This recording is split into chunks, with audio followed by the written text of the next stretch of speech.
you guys are. Okay. Dina, tell us first of all how excited you are about the eclipse. I mean, seeing the eclipse is a once in a lifetime. Some people have seen maybe 2 eclipses in their life, but being the age of 42, it's like, wow, I may or may not be here for the next one. So it's like, I gotta enjoy all of it for what it is right now. Now you said see the eclipse. As someone visually impaired, what does that mean to you? So as a blind person, experiencing the eclipse is not just about what you may be able to see. I have some residual vision, but because our environment reacts to the changes in light from animals to the temperature that we feel against our skin, I'll be able to experience those things along with people who are fully sighted, who may be looking through a telescope with protective lenses or with the eclipse glasses. I'll be able to experience it just along with them. And I have wonderful adapted materials here that give me a better idea of what's happening, the path of totality, and so I can be just as informed as the next neighbor next to me. Show us a little bit of that in your book. Okay. Show us what you mean.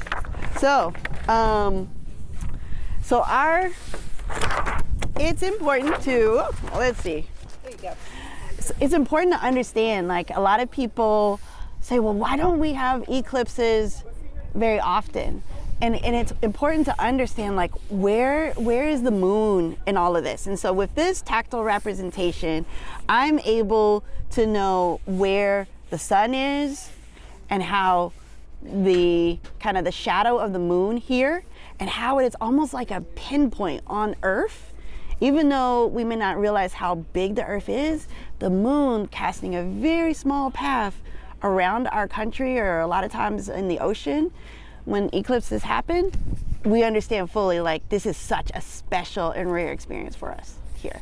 So this is a Braille tactile graphic. It's made out of thermoform, heating plastic in a way that raises the plastic to a point where you can feel it with your fingers, along with the Braille.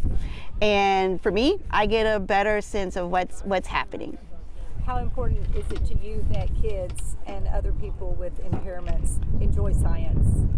Well, we know not only within NASA, but just as regular people, that innovative ideas can come from anywhere. And I don't want the barrier of the lack of sight to prevent a student who may have the solution for our next technological challenge, to prevent them from discovering that for us.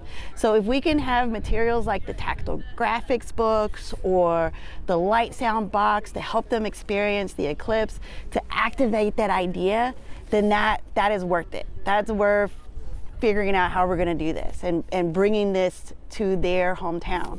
And that's why I'm excited to be here, to be back home and bringing the eclipse to blind and visually impaired kids. You mentioned that you lack sight, but to me, you have tons of insight.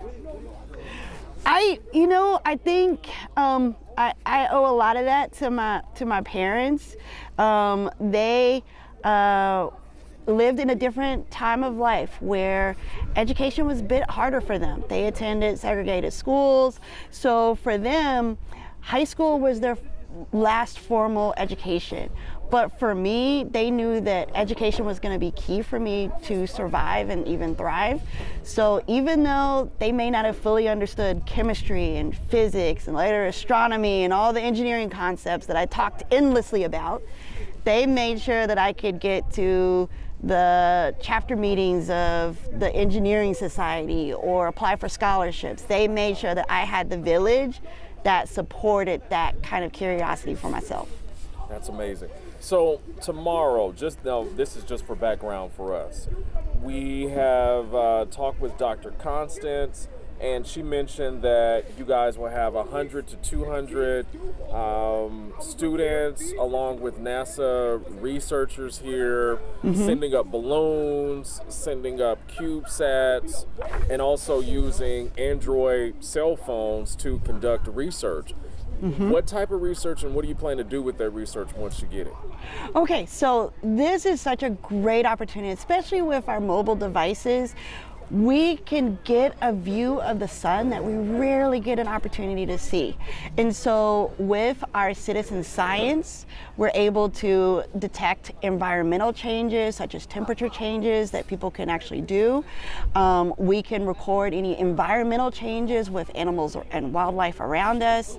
And that gives us a more holistic picture in this particular area that we may not be able to access even with our best and precise satellites.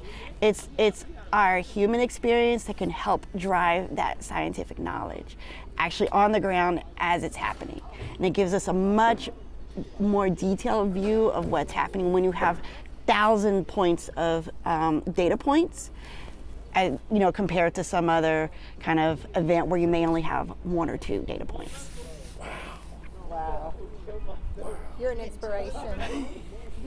So it's definitely, it's exciting because for us being primarily an agricultural state, it's nice to be able to tell the story that we can use the insights gained from the space weather events that we're seeing with our sun and its maximum level of activity that may give us coronal eruptions or impact our ability to track our GPSs or satellite signals.